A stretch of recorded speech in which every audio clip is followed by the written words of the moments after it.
नमस्कार दोस्तों, I hope आपकी तैयारी काफ़ी बेहतर चल रही होगी। तो आपके तैयारी को और बेहतर बनाने के लिए आज के वीडियो में हम लोग करेंगे प्रैक्टिस सेट 63 यूपी त्रिपल पेट एग्जाम के लिए हिस्ट्री।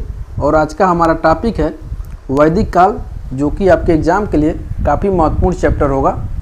तो चलिए दोस्तों, आज के सबसे पहले क्वेश्चन की शुरुआत करते हैं और थोड़ा सा धैर्य बनाए रखिएगा और देखिएगा एक से एक बढ़कर इंपॉर्टेंट क्वेश्चन आपके आंखों से गुजरेंगे। सबसे पहला क्वेश्चन है दोस्तों, आर्य शब्द इंगित करता है। आर्य शब्द इंगित करता है तो श्रेष्ठ वंश को। किसको? श्रेष्ठ वंश को। और थोड़ा सा इसको डिफाइन ज़्यादा नहीं करेंगे क्योंकि इसके जो डिफाइन करने वाले थे उसके जस्ट नीचे क्वेश्चन दिया हुआ है। अगला क्वेश्चन देखिएगा, क्लासिकल संस्कृति में आर्य शब्द का अर्थ होता है। क्लासिकल संस्कृति में आर्य शब्द का अर्थ होता है तो आर्य शब्द का अर्थ होता है दोस्तों एक उत्तम व्यक्ति या एक श्रेष्ठ व्यक्ति। एक उत्तम व्यक्ति या एक श्रेष्ठ व्यक्ति। अगला क्वेश्चन देखिएगा, सबसे पुराना वेद है। सबसे पुराना वेद है और इसको आंसर देखने से पहले देखिए, वेरी मोस्ट इंपॉर्टेंट क्वेश्चन है और लगभग 10 बार हमारे आंखों से गुजर चुका है।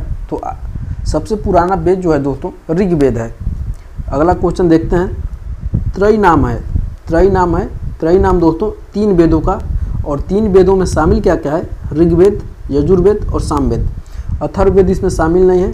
अथर्ववेद इसमें शामिल नहीं है। अगर 4 ऑप्शन मिले आपको और तीनों मिले नाम, कहीं पे ऋग्वेद, कहीं पे यजुर्वेद, कहीं पे अथर्ववेद, तो बस आपको याद रखना है अथर्ववेद नहीं है। नेक्स्ट देखिएगा, वह वैदिक ग्रंथ जिसमें वर्ण शब्द का सर्वप्रथम नामोल्लेख मिलता है। तो ऋग्वेद में सर्वप्रथम वर्ण शब्द का प्रयोग है या उल्लेख है। आगे देखते हैं, यज्ञ संबंधी विधि विधानों का पता चलता है। यज्ञ संबंधी विधि विधानों का पता चलता है तो यजुर्वेद से। वेरी मोस्ट इंपॉर्टेंट क्वेश्चन रहेगा। अगला देखते हैं, यजुर्वेद, सामवेद, अथर्ववेद में से वह जिसका संकलन ऋग्वेद पर आधारित है तो किसका? सामवेद का। अगला देखते हैं क्वेश्चन, तक्षशिला, अतरंजी खेड़ा, कौशाम्बी, हस्तिनापुर में से वह स्थल जिसकी खुदाई से लौह धातु के प्रचलन का प्राचीनतम प्रमाण मिला है। तो अतरंजी खेड़ा से। अतरंजी खेड़ा से।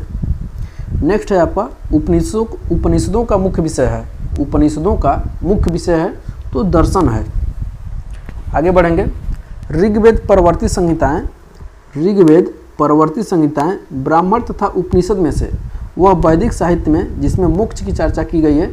तो उपनिषदों में दोस्तों मोक्ष की चर्चा की गई है। वेरी मोस्ट इंपॉर्टेंट रहेगा आपके एग्जाम के लिए।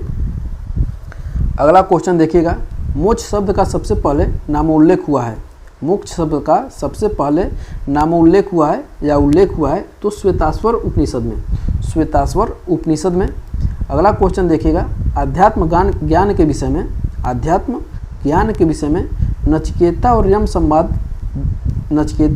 यम का संवाद जिस उपनिषद में प्राप्त होता है वह है तो कौन सा उपनिषद है? कठोपनिषद है। और वेरी मोस्ट इंपॉर्टेंट क्वेश्चन है। वेरी मोस्ट इंपॉर्टेंट क्वेश्चन है। आगे देखेंगे, उपनिषद काल के राजा अशोपति शासक थे। उपनिषद काल के राजा अशोपति शासक थे तो किससे संबंधित हैं? तो कैके के शासक थे। कैके के शासक थे। आगे देखिएगा, वैदिक साहित्य का सही क्रम है। वैदिक साहित्य का सही क्रम है तो वैदिक संहिताएं, ब्राह्मण, आरण्यक और उपनिषद। वैदिक संहिताएं, ब्राह्मण, आरण्यक और उपनिषद। नेक्स्ट देखते हैं, आरंभिक वैदिक साहित्य में सर्वाधिक वर्णित नदी है। आरंभिक वैदिक साहित्य में सर्वाधिक महत्वपूर्ण या सर्वाधिक वर्णित नदी है तो कौन सी नदी है दोस्तों? सिंधु है। सिंधु है। आगे देखेंगे, वैदिक नदी अस्किनी का पहचान की जाती है। वैदिक नदी अस्किनी की पहचान की जाती है तो चेनाब नदी से। चेनाब से। रावी की पहचान किससे की जाती है? तो परुषणी से। परुषणी से। आगे देखेंगे, ऋग्वेद में जिन नदियों का उल्लेख अफगानिस्तान के साथ आर्यों के संबंध का सूचक है वह है कुंभा और क्रुमो। कुंभा और क्रुमो। आगे बढ़ते हैं, 800 से 600 ईसा पूर्व का काल जुड़ा है। 800 से 600 ईसा पूर्व का काल जुड़ा है तो ब्राह्मण युग से जुड़ा है। नेक्स्ट देखते हैं, गायत्री मंत्र के नाम से प्रसिद्ध। गायत्री मंत्र के नाम से प्रसिद्ध मंत्र सर्वप्रथम मिलता है तो ऋग्वेद में मिलता है। नोट लगाइएगा, पूछा जाएगा आपसे गायत्री मंत्र का उल्लेख सर्वप्रथम कहाँ हुआ है या इसकी चर्चा की गई है या गायत्री मंत्र कहाँ से लिया गया है तो ऋग्वेद से।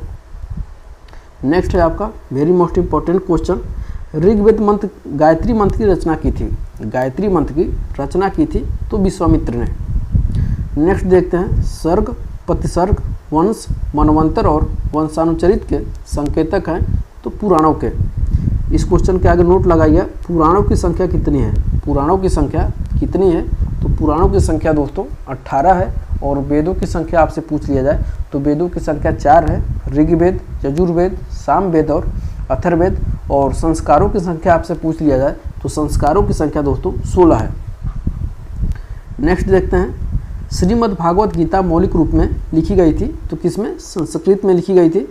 इस क्वेश्चन के आगे नोट लगाइएगा, महाभारत मूलतः जानी जाती थी, महाभारत मूलतः जानी जाती थी तो जय संहिता के रूप में, यानी महाभारत का मूल नाम या प्राचीन नाम क्या था? जय संहिता था।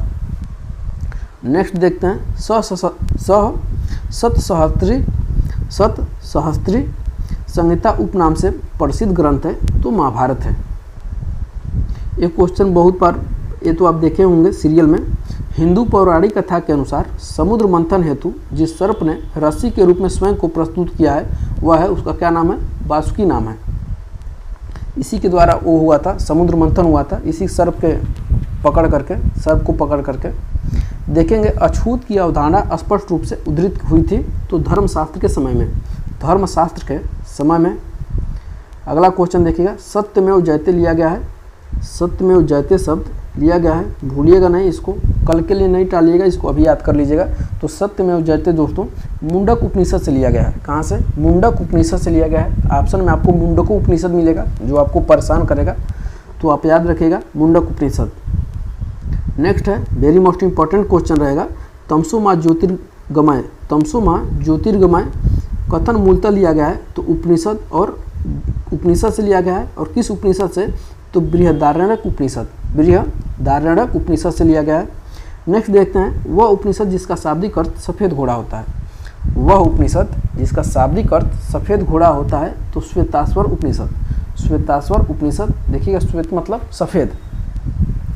नेक्स्ट देखते हैं, सतकाम जबाल की कथा जो अनब्याही माँ के होने के लांछन को चुनौती देती है उल्लेखित है कहाँ पे? तो छांदोग्य उपनिषद में। नेक्स्ट क्वेश्चन है आपका, ऋग्वेद की मूल लिपि थी तो ब्राह्मी थी दोस्तों। नेक्स्ट देखते हैं, वैदिक कर्मकांड में होता का संबंध है तो ऋग्वेद से है। अगला क्वेश्चन देखिएगा, अवेस्ता और ऋग्वेद में समानता है, अवेस्ता संबंधित है तो ईरान से। वेरी मोस्ट इंपॉर्टेंट क्वेश्चन है, वैदिक काल में अघन्या माना गया है तो किसको? गाय को अघन्या माना गया है। और अघन्या का अर्थ होता है दोस्तों न मारे जाने वाला योग। और ऑप्शन में आपको स्त्री भी मिलेगी, गाय भी मिलेगी और 2 ऑप्शन और किसी जानवर का हो सकता है, तो बस गाय को लगा कर आएंगे। वीडियो कैसा लगा कमेंट जरूर करिएगा, क्योंकि आपके एक कमेंट से हमें काफ़ी सारा मोटिवेशन मिलता है और आपके लिए कुछ और बेहतर करने की हमारी इच्छा करती है। तो इस वीडियो को अपने दोस्तों के साथ ज़्यादा से ज़्यादा शेयर करिएगा। एक छोटी सी रिक्वेस्ट है, आप अभी तक हमारे चैनल को सब्सक्राइब नहीं किए हैं तो सब्सक्राइब कर लीजिएगा, जैसे कि हमने आपसे प्रॉमिस किया है कि जीएस का पूरा सिलेबस कंप्लीट करवाएंगे। और मिलते हैं अगले वीडियो में, तब तक के लिए बहुत बहुत धन्यवाद।